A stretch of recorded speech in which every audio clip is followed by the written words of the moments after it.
Hey, thanks for joining me. It's time to continue with Spawn.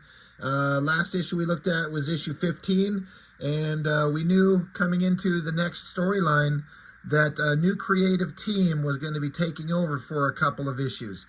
And why? Why did McFarlane have to take off? Well, he had something important to go do. I don't know what it was. The hints were subtle.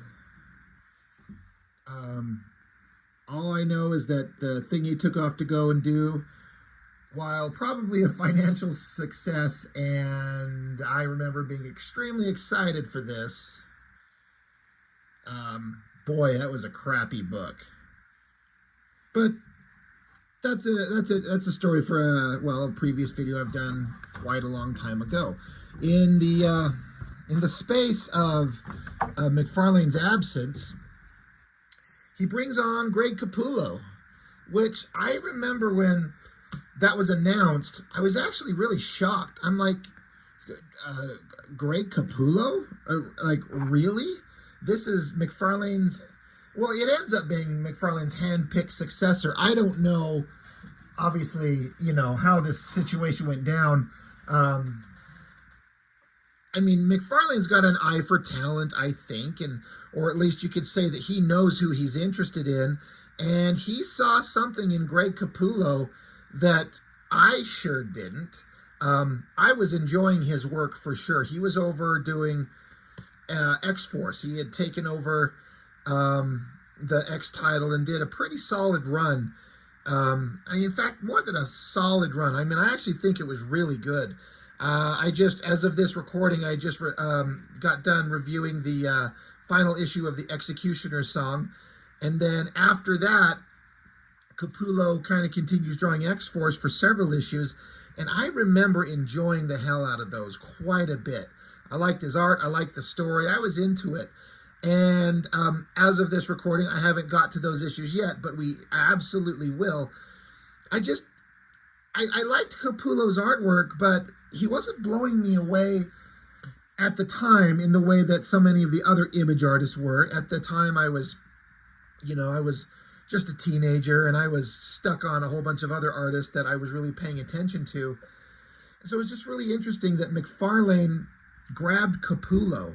In retrospect, it was a great idea because this is a guy who knows all the fundamentals, has got great drawing ability. He hits his deadlines.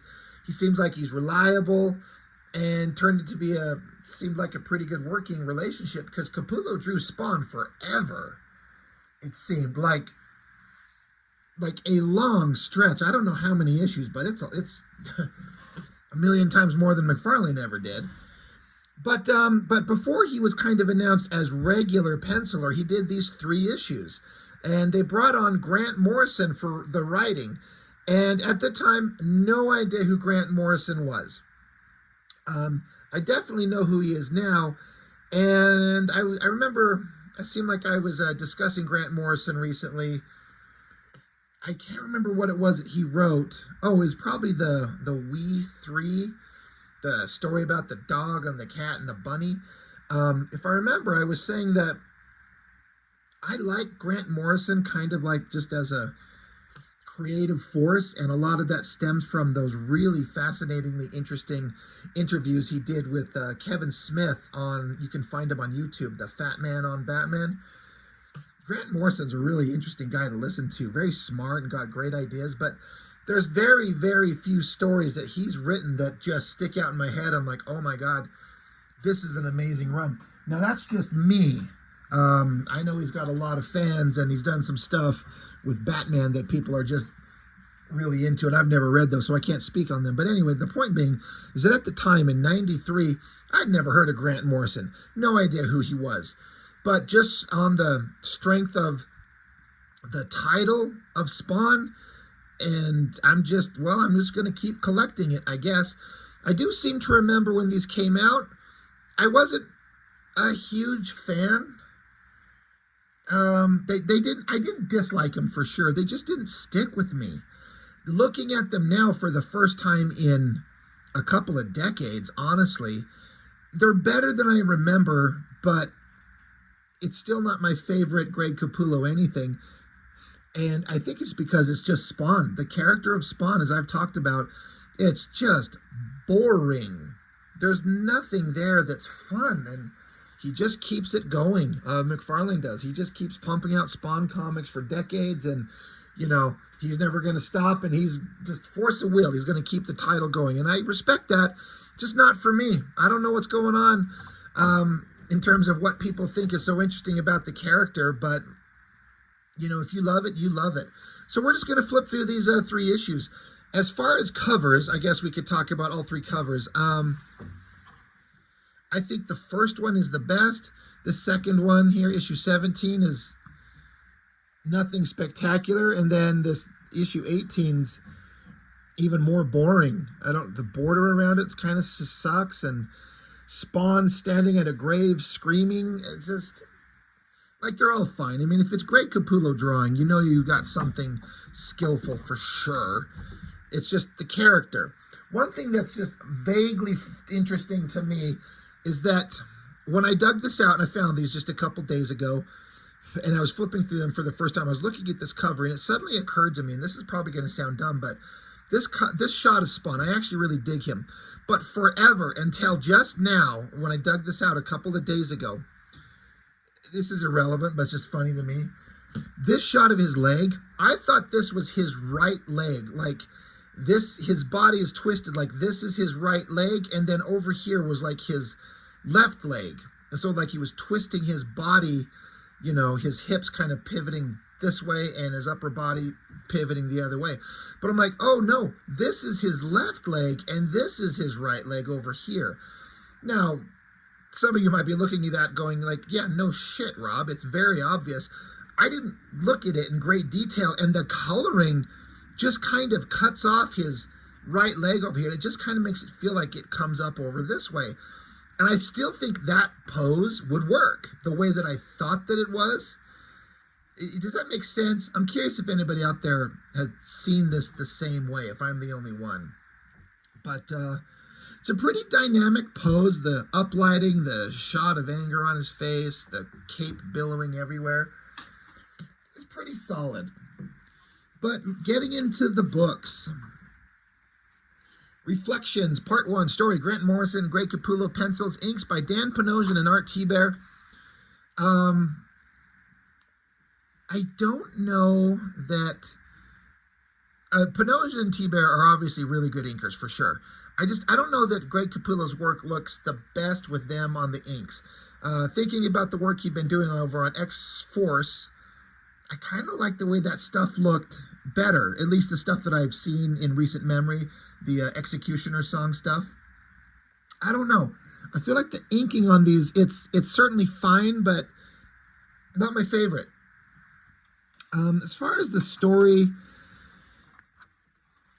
I remember opening this up, and there's some kind of town that's like a hell town possessed by demon monsters, like it's a portion of hell on Earth. God, I gotta move these other 2 books out of the way. It's not super interesting to me. And then, you flip it open, this double-page spread. In terms of Greg Capullo artwork, I part of it is just I don't think I like these demon monster designs that McFarlane come up with. In fact, I'm 100% certain of it. I don't feel like the coloring sells the mood right. It looks weird. I don't like the physical drawing is certainly fine, but I don't know. I don't dig this very much. It's just whatever kind of magical kind of thing that McFarlane has when he's on fire and at peak McFarlane. Capullo doesn't have that. Capullo has massive strengths in other ways. I just don't know that it translates over to Spawn. Maybe it's some growing pains he's got to go through. A lot of people just absolutely are in love with Capullo's Spawn run. I'm not, mainly because it's on Spawn, and I don't care about the character. So I'm just trying to look at it from an artistic perspective. It's all clear storytelling. Capullo knows how to tell a story very clearly. He's really good at that. And the details are all there. It's just Spawn shit. Giant monsters getting shot at. The monsters, this is kind of you know, this is pretty gruesome. This monster stabbing its fingers through this soldier's head there. But this really thick line inking going on here. I wonder what the penciling looked like.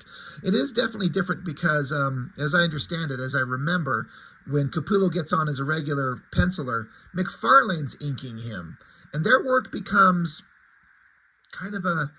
It's not quite completely Capullo and it's not quite completely McFarlane, but it's a unique thing that kind of looks like them both, but not exactly, if that makes any sense.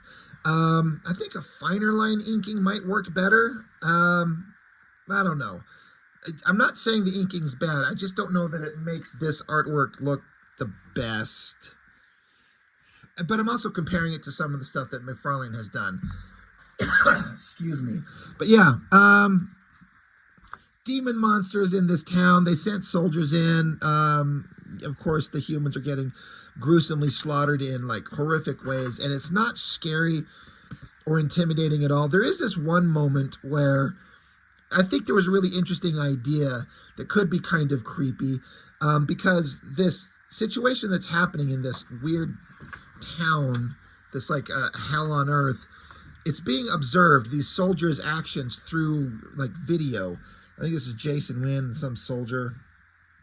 This soldier here, he's getting dragged away by this demon monster. He's freaking out. This demon monster drags him into this like very kind of standard looking classic American home, drags him up through the door, blood dripping from the guy, slams the door shut, and then suddenly outside shot of the house, the chimney starts exploding blood out of it. The implication being that the demon monster is just grinding up the human in such a vicious way that blood just explodes out of the chimney. That conceptually that's kind of creepy. Some kind of version of this in like a movie, a cinematic experience, I think would work potentially well. Here, I don't know. It's the combination of a Spawn comic having like a goofy, like lighthearted, like smiling humor with the demon monsters, with also being juxtaposed with it trying to be horrifically scary. Doesn't work for me. It doesn't. And I can't say I have any problems with this shot of this guy's face, either one of these. I just feel like I've seen Capullo draw better faces and stuff, like in the X-Force stuff he was doing. But I don't know if he's trying to adopt a different, more dramatic art style because he's at Image Comics and he's doing Spawn and he's trying to match the energy that McFarlane has. It's fine, but it's not my favorite thing. And then we get into what I just got so sick of with Spawn, where it's just the artist's opportunity to do a big, basically splash page of the character, standing there looking awesome. But boy, do I get sick of Spawn standing around, especially in the rain, lost in thought about what a shithole his existence is. I get so sick of it. And it's certainly a fine drawing, but it's not as good as anything McFarlane has done with the character up to this point, in my opinion. But of course, we've got to have the moment to kind of backtrack over the Spawn history. We got the demon, we got Chapel, we got his wife, we got his body is buried. He's wondering, who sent me up? Who sent me to hell? If I'm dead, how come I have a body? Since when did dead guys have bodies? And he's like, and if I'm here, what did they bury in Al Simmons' grave? I don't know if I ever pondered that question personally with the character of Spawn, but I guess Grant Morrison's like, you know what? I want to explore this concept, which we get to at the end of this book. This shot, this big long vertical panel of Spawn jumping down the cape, billowing up, it feels very much like a McFarlane vibe, which, of course, because it's Spawn, it's that character. You've seen McFarlane do that a bunch. Coloring's fine, but then we get into more standard Spawn shit that just, it's so boring, it's so old. It's alleyways with bums trying to kill each other, or street criminals trying to kill the homeless guys, and Spawn's protecting them. The alleyways belong to Spawn. It's so, I'm so done with it. I'm just over this idea, because it's just all there ever is, it seems. These guys are going to light a homeless guy on fire. Spawn shows up, and it's visually all pretty exciting. Like I said, you'll never get a comic book drawn by Greg Capullo that's not awesome looking, even if this is almost 3 decades ago, whatever it is. Like, he was that good now. I haven't had the opportunity to pick up the new Wolverine series that he did, but I follow Greg Capullo on Instagram, and he was posting his pencils for that Wolverine book, and holy shit, is he like the best artist out there. Everything about that just made me want to draw. It's so good. Everything about what I'm looking at in this thing, I guess to a 12-year-old kid, this is awesome. Spawn standing there in the rain. Spawn is still standing here in the rain, beating up these bad guys, and Spawn is still standing here in the rain, up against brick walls, beating up these criminals. It's just, it's boring.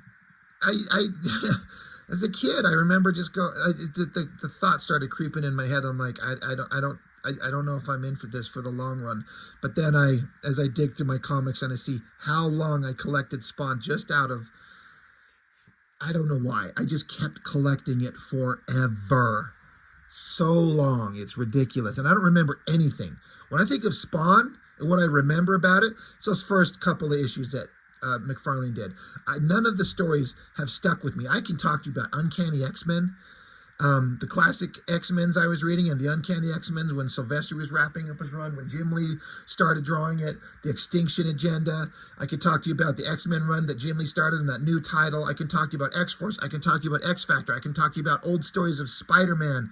I can talk to you about Savage Dragon. I can talk to you about Mage by Matt Wagner. All these things, that stories have stuck with me, and I remember. Spawn, nothing.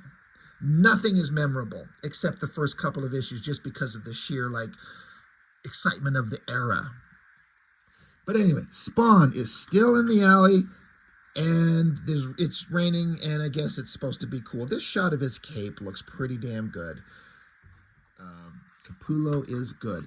Anyway, and then there's this concept. I can't remember if this is Grant Morrison introduction or if this is something Neil Gaiman introduced, where like these angels, the warrior babe girls, have like connections to these other angelic creatures with like fire coming out of their head. They look like Photon from Youngblood, and they literally orbit Earth in a giant super technologically advanced satellite. Like, these are angelic creatures or something. I guess it's an interesting twist on a concept, but it doesn't make any sense how like otherworldly godlike beings need a satellite with like solar panels to collect energy, unless it's just like, we're going to do something so different and so weird. Whatever the actual reality is, I don't care enough to read this again to find out. I don't give a shit. But these firehead angel creatures, they need a host, a soldier, to take on Al Simmons, because one of these characters recently defeated Angela. They're talking about that here. So they said, let's just hope our orbital angel station is up and running, Michaela. We have work to do. So then you go to this station, and they need a warrior to take on Spawn, because if they defeated Angela, well, we can't let that abide. So we need somebody. And so I remember flipping through this. I'm like, well, who's this fucking tubby ninja? And I guess it's supposed to be Jason Wynn, but it doesn't say that immediately, but that's him. So you get a shot of him training, and he's beating up some ninjas. Fight, fight, punch, he yells, Cho. Okay, so he beat him up, and then we cut back to the Golden Angel guys, and there's this tube that they're going to activate transference, and Jason Wynn gets teleported up somewhere. He just kind of goos away. He ends up here somewhere, and he's like, holy shit, are you his people, thinking that he's looking at, representatives of the devil or something like that. They're like, no, we don't serve Melboja, we serve a higher power, as will you when our work is done. He's like, wait, you don't know who I am. And so then some kind of like energy thing affects his little muscular tubby ass. I gotta say, I don't think this, like, the rib cage is completely fucking out of position here. I don't think this image works. It's kind of weird. It's not functioning for me.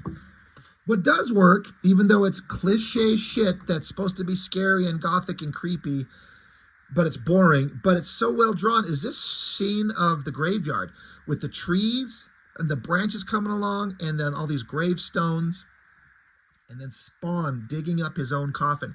I think this page is really well drawn, and I think the coloring works really well. But the idea is Spawn's like, who am I? What am I? So he's going to go dig up his own corpse. And he digs it up, and there is a skeleton in there. So he's holding his own body.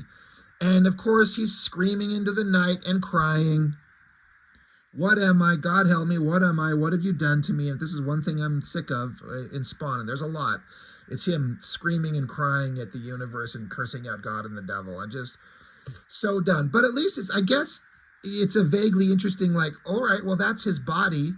But I don't think as a kid I was like, oh, yeah, that would make sense. Why is his body there? I'm like, this is some reanimated hell body. It's not his own corpse. So it wasn't that big of a revelation. Back over here, Jason Wynn's suddenly been turned into a muscular Superman. That's a pretty solid figure. I guess the coloring's working really well. These angelic creatures are like, awesome. It's hurting him, but we don't care. Keep charging him up. We got to turn him into something awesome.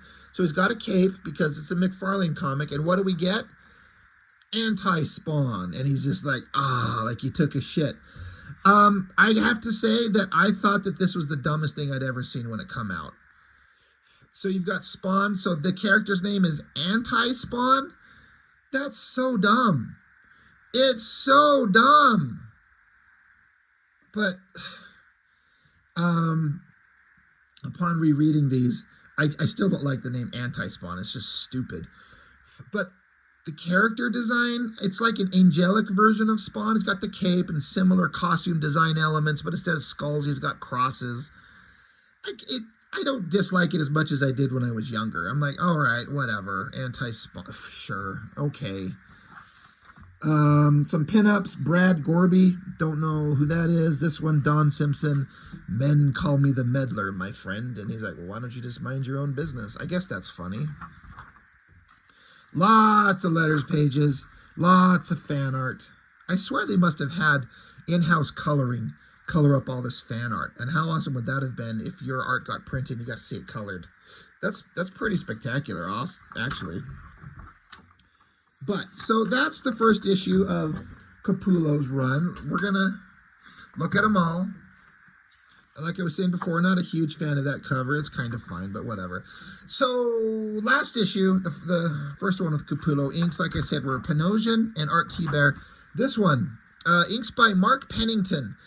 I think I like his inks a little bit better. It's a little bit more of a fine line instead of a bigger, chunkier line. I feel like it works a little better. These books are just filled with imagery that is like a staple of Spawn, and I hate them all.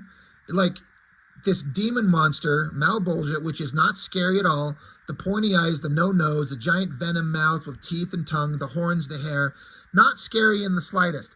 And like the idea of this hand cradling earth in its, like the hand is really well drawn, but I'm just like, this is boring. I am so sick of this imagery. Let's see, Spawn, this is January of 94, so I was just in 11th grade. God, I was just a kid, which I knew, but the older I get, the farther away all that shit is, and it kind of sucks. Artistically, it's all good. Like I said, these giant hands up close. I kind of like the inking line on this better. Spawn's down here crying in the rain about his dead body, and so Malbolgia shows up and picks his ass up, and just they have conversations back and forth about how this devil creature, he loves torturing Spawn. Takes him on a little, like, this street, I lived here when I was a kid. That church is where I was married. My God, what is this place? And it's, they're talking about this psychoplasm, the stuff that Spawn's body is made of, and the devil guy can use it. They can manipulate it. It kind of can take any form you want it to be. It's really dumb. It's not interesting to me at all. Speaking of not interesting, we got the alien, or not alien, the angelic satellite. They're like, our anti-Spawn is ready for his first battle. So they blast him down to Earth. So once again, we get a picture of Spawn standing here screaming and freaking out. because he's just so pissed off at the course that his life is taking. And he should be. From a character perspective, I get it. But, man, when your hero, when he spends at minimum 50% of his time crying and bitching and moaning, it kind of makes it hard to, like, be interested in the fucker. I don't mind, but I don't know if I agree with the artistic choice to hide so much of Spawn's face in his shadow. I kind of get it with that big cape collar thing. It would cast a lot of shadows. I don't know. I am, from an artistic perspective, like digging the muscular anatomy on that arm. That looks pretty badass. I also like the chains, the links in the chain. He's giving him a lot of life and, you know, making him bend and fold and flex. Like, it looks good. But he's down here screaming and crying at the devil guy, and something erupts in front of him. Oh, yeah, right. It's the anti-Spawn. So both times we get to see him, his introduction at the end of the book here. Let's pull this out. You know, splash page of him standing there looking awesome here. And then when he shows up, we get another splash page. Now, this version, this drawing, I feel like this is much better. This is fine. This is better. But the dialogue is still weird. You know, he's a hell Spawn. I've come for you. Capullo is really over-rendering the piss out of the muscular anatomy in a way that he'd never done before.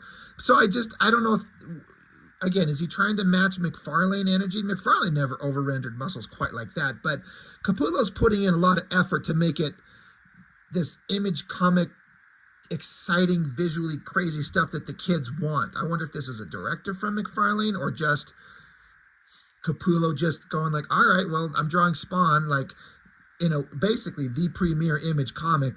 I'm going to make it crazy, visually awesome. And it kind of is. The cape is awesome. The smoke is everywhere. The energy on the fist, the hand pointing towards us.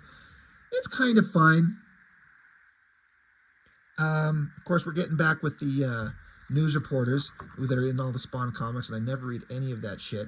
They do start talking a little bit about Al Simmons, and Terry Fitzgerald here shuts it off, and Wanda shows up, and she kind of heard them mentioning her ex-husband. She's like, are they talking about Al? And he's like, no, they're just kind of digging up some of the shit that went on in the past. I just didn't think you'd want to hear it again, which is respectable. So they sit down and have like a heart-to-heart husband and wife chat. I gotta say, I think that Capullo draws Terry and Wanda here pretty damn good. He makes Wanda look attractive. McFarlane's never been known for drawing like hot girls, and he kind of did okay with her. But I like Capullo's version here. She's kind of cute. And the human moments between these two, you know, I like.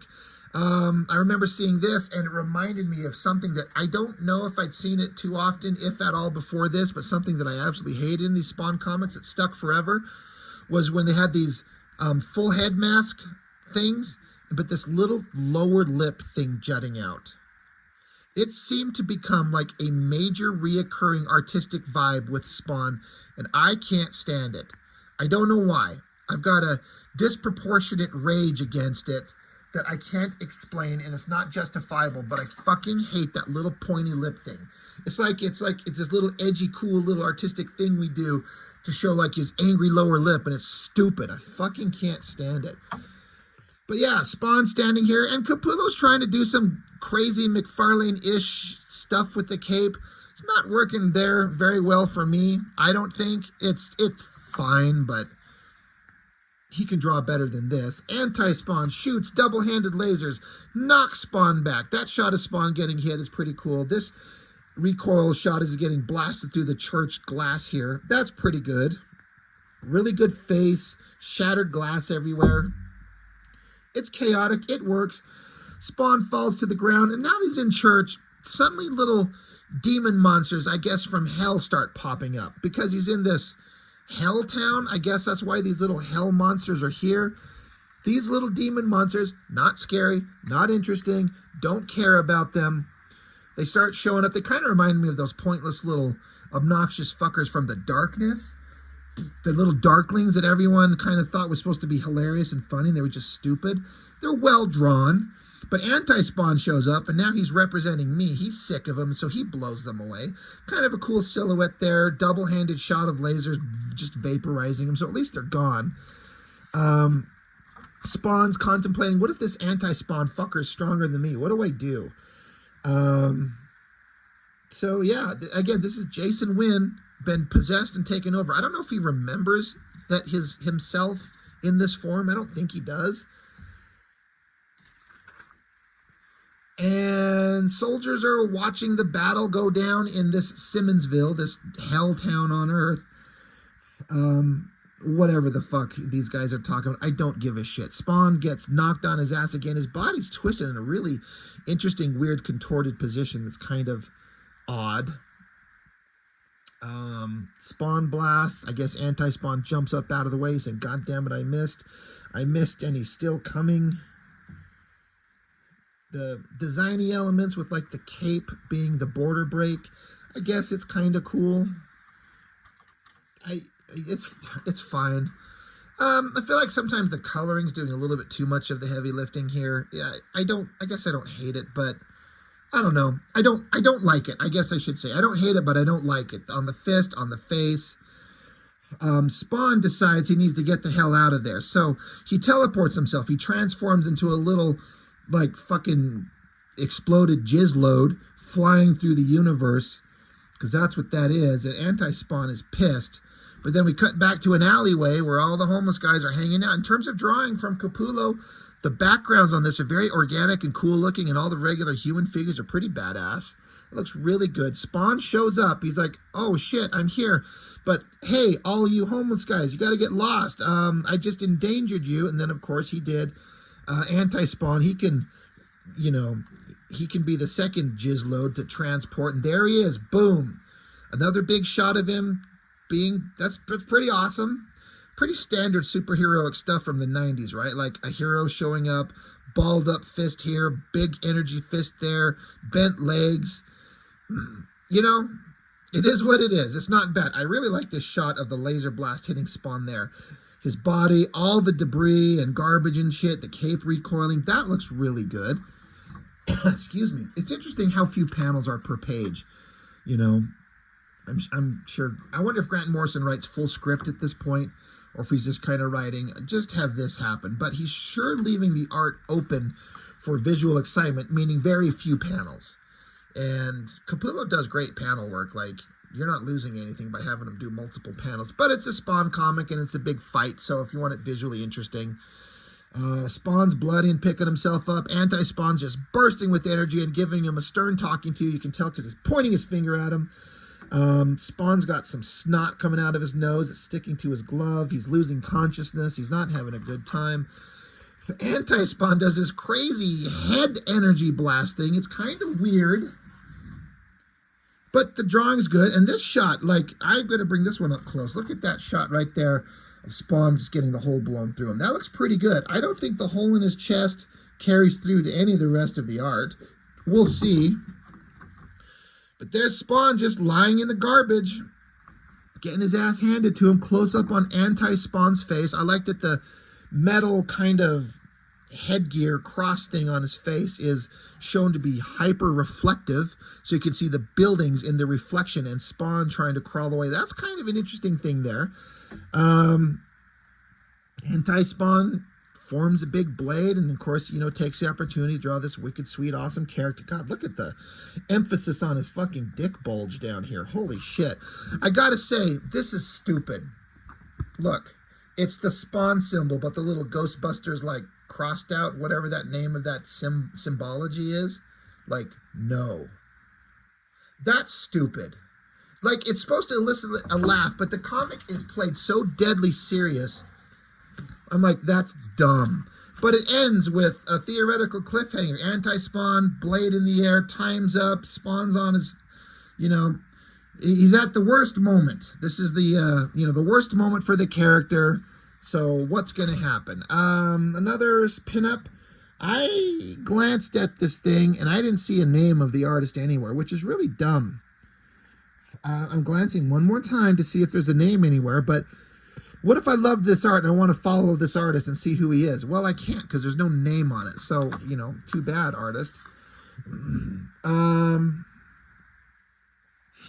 is, I don't normally get into the letters pages, but it's funny when there's pretentious asshole douchebags that think that they're awesome by writing a letter into Todd just to fucking call him a piece of shit. And so this guy writes in all caps. He says, "Dear Todd, I have a few points I hope to get across to you. 1, I think it's the funniest thing in the world that Peter David kicked your sorry butt. 2, you have absolutely no writing talent. 3, Spawn sucks. 4, I still think that's funny that Dave kicked your butt. 5, you are a total jerk, demonstrated by the fact that you try to dominate images of other employees. You are hypocritical and just plain act like an ass. 6, thanks for your time. Sincerely, BPS." Like, you know what, letter writer? Fuck you. I'm not saying this because I'm on McFarlane's side, but if this is your existence, to write shit like this, to be he's probably got such a smug sense of self-importance. Like, go fuck yourself, man. You ain't writing shit. You ain't creating shit. And McFarlane, you may not like him, but he's successful. What do you got? That's probably a 12-year-old kid. I don't know. But shit like that pisses me off. When somebody writes in, and they write like a respectful letter saying, yeah, you know what, I disagree with this. I don't like that. I don't think you did good here, but, thank you for your time. I appreciate it. And Todd addresses it. He addresses this. He's like, yeah, I know. Peter David beat me up. Spawn sucks. Like, all right, good. Stop buying it, Just letter writing like that from pretentious assholes. It always pissed me off even as a kid. Even if I'm not loving Spawn, I'm like, well, that's stupid. Who fucking cares what you think, Mr. Nobody letter writer? Anyway, speaking of shit we don't care about, Spawn 18, standing there holding his skull up over his own open grave. Well, is it going to get any more interesting? Art T-Bear and Dan Panosian back on inks. Back in the alleyway, all the homeless guys are, they're watching. I guess there's it's a recap of everything that's happened. The Helltown anti-Spawn shows up, Spawn getting blown away, and all the good salt of the earth homeless people are like, this is our territory, and Spawn's our bud. We're going to go help him. This just ain't right. Let's go fight this giant caped monster angelic guy with the laser sword who just kicked the piss out of our own hero. Let's go help him. Like, I get it from sort of a vague story kind of writing, but it's also stupid. This overhead shot, again, look at Capullo going nuts with the giant muscles. I guess it's fine. I like the silhouette shot of Anti-Spawn holding the blade in the air, and then, of course, homeless guys bash him on the back of the head with like a crowbar or something. They're like, hey, we're looking out for our buddy. So Anti-Spawn's like, oh, you just crossed a line, son. Gets his energy fist up, does that stupid thing with his little lower lip sticking out. I hate that shit. But yeah, all these guys show up, and they're like, hey, this is our turf. We stick together. And so they kind of surround Anti-Spawn. It's just dumb. I get the kind of like emotional point we're trying to go for here. I don't think it works. It's like people standing up to an oppressive force together to protect our home and our friends. Like, I get it. It's honorable. I appreciate that. I do. I don't think it works here. It just doesn't carry the same weight. And this is not even McFarlane writing. This is Grant Morrison, but he's playing in the McFarlane sandbox, so he's limited with the toys that was left in the sandbox. But yeah, Spawn, remember when he got the hole blown through him? There's no hole blown through him here nor here, so I guess it's just fine. But Spawn, he stands up. Now he's pissed. These people are under my protection. Okay, so swift uppercut punch something. Anti-Spawn goes flying. Anti-Spawn shoots, and Spawn ducks out of the way this time. A big shot of his hand shooting more green goo. Good angry face. I think he draws these faces on Spawn pretty dang well. Sends Anti-Spawn flying, but he comes back, and now they're in each other's face, so they gotta scream, they gotta fight, they get stabbed. All the homeless guys are just cheering on like it's an awesome kind of like wrestling match for, but it's not pay-per-view. They just get to watch it for free. But eventually Spawn gets Anti-Spawn down on the ground and puts his hands on both sides of his head. Spawn's like, I gotta finish this. So he does something. I don't know what he does, but it causes Anti-Spawn's head to explode in energy. And then Spawn just punches him through his face. That angry face right there is pretty good. The coloring and the uplighting it is awesome. The fist punching through the head. It's pretty cool. I mean, that works. But because he's some kind of otherworldly angelic monster creature, he's just kind of sitting there with energy spewing out of his face. He's not done yet. So Spawn, this one's another one where the coloring kind of overruns everything, but considering their powers, I guess it works. So Spawn blasts a hole through Anti-Spawn there on the ground. So he's winning. So the guy's just on the ground. Now he's hanging out with his homeless buddy. He's like, well, what are we going to do now? Giant blast of light, and Anti-Spawn has disappeared. He's gone. Back up to the Angels space station. They're like, well, he failed. It didn't work out quite the way we wanted. We need to increase his power. More elemental fire, please. And so, big angry faces, they like recharge him, I guess. They're like, well, we'll recharge him, we'll reload him, and see if we can't make it happen again later. Meanwhile, back in the stupid alleyway, Spawn's hanging out with all his homeless buddies, and some guy comes along, and he's like, hey, you met one of us before. His name is Cagliostro from Spawn number 9. We're not from hell or heaven. We're from another force of whatever otherworldly powers. We're here to help you. Here, take my card. Spawn says there's nothing on it. The guy's like, yeah, only for now. When the time comes, we'll be in touch. So Spawn gets to hold on to this card. Whoop-de-doo. More mystery. Who cares? So Spawn goes back, I guess, to the Hell Town with some big gun and starts blowing things away. And the military soldier, whoever the fuck this asshole is from the first issue, he's there, and Spawn's had enough of his crap. So have I. Spawn, please do the Lord's work. Thank you. Boom. Shoots him in the head. Pretty brutal shot right through his eye. Kills him. And so he's just reminiscing, like everything that was human is gone except for one thing. So Spawn's like, he has one memory of a perfect day remaining as he stands in the blazing ruins. The memory of a sunlit spring day on the lake, the day that I asked Wanda to marry me. Best day of my life. So I guess in this Helltown made up of memories for Al Simmons, he burns everything to the ground, but he preserves this one memory, and he manifests it down into a physical, manageable form, a little glowing ball of energy. He's like, I need to take this beautiful memory of this perfect day that I asked Wanda to marry me. So we cut back to, it's just been nonstop raining in every panel of this fucking book, but it's Wanda and Terry, they're at home, and again, Capullo's drawing her pretty damn hot without over-sexualizing her. I gotta say, I appreciate that. So, and this is the one moment of the book where I was like, oh, good job. Good job, story. Good job, art. Wanda's standing here, and she's just kind of thinking about how her and Terry have been through a bunch of stuff. Spawn is outside in the trees, and he's like, Wanda, I saved it for you. So that little memory that he had, this little ball of energy, he kind of releases it, and then while Wanda's there, a little glowing energy around her head, she says, something just came into my head. I seem to remember something, and then it was gone. But it was like she's got tears in her eyes. So he like sent the memory to her, and she's making it sound like, she says here that she doesn't remember it. I seem to remember something, and then it was gone. Did she forget the day that Al proposed to her?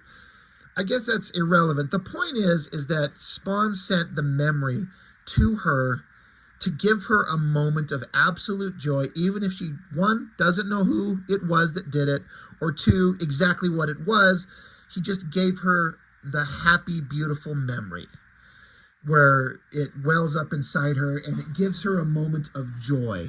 And then Spawn's just here in the trees, and he just quietly says, I love you. And he's got this sad look in his eyes. And it's funny because I was talking about this exact same kind of thing in that last issue of the Executioner song when Strife got all the shit, his armor blown off, and Gene and Scott were saying, Strife, just stop fighting us. We'll work on this together. And he turned his head in that book. I spent a whole couple of minutes talking about how the sadness in his eyes, you almost believed that for a minute that Strife wanted to be helped. There was humanity and sadness in the character. Well, it's right here too. So thank you, Greg Capullo, for drawing this so well, and Grant Morrison for throwing this one little human moment, which I like.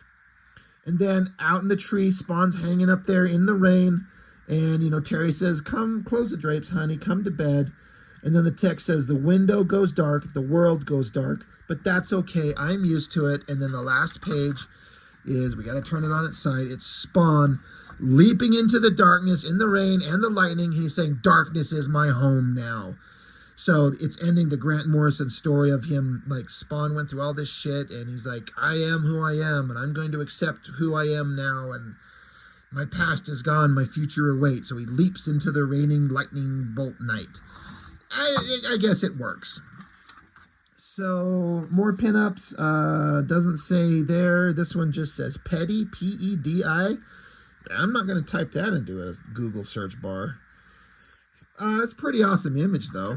More letters pages. Lots of shit going on there. More coloring on fan art. That's pretty awesome. Anyway. Well, it was a little bit more enjoyable now than I seem to remember it as a kid. I didn't remember any of this stuff, though. It wasn't until rereading it, flipping through these, I'm like, oh, right, anti-Spawn. God, that's dumb. But Capullo kind of makes it good. But I also kind of feel like, for me personally, as a fan, it was a waste of Capullo's efforts, especially when he stays on Spawn for years, because I like Capullo, but I don't like Spawn. I know it's hypocritical of me to say, because I collected it into almost the 200s. So years of collecting Spawn. It's bullshit. I saw an issue 194. I'm like, I didn't collect it this far. I thought I stopped in the 70s or 80s. I don't know. Maybe I did a gap and then I picked up a few here and there. We'll find out eventually. But Spawn is boring as shit. It's like visually exciting in theory shit that 10 to 12-year-olds kind of dig. It's just not for me. If you love it, I get it, and most people that I know on this channel love Capullo's artwork on Spawn. I get it. I'm not going to try to take that joy from you as I look at some of them, but it was not my favorite version. I like Capullo's stuff pre-Spawn, and I like his stuff post-Spawn, but I don't like his stuff on Spawn, even though it's well drawn, all the skills are there, it's clear storytelling, it's hyper detailed. It's not the art, it's the subject matter he's drawing that just bores me, so I can't enjoy it. Anyway, Spawn by Greg Capullo. Not bad. Not bad at all, considering what it is. Anyway, that's all I got. Thanks for watching. See you next time.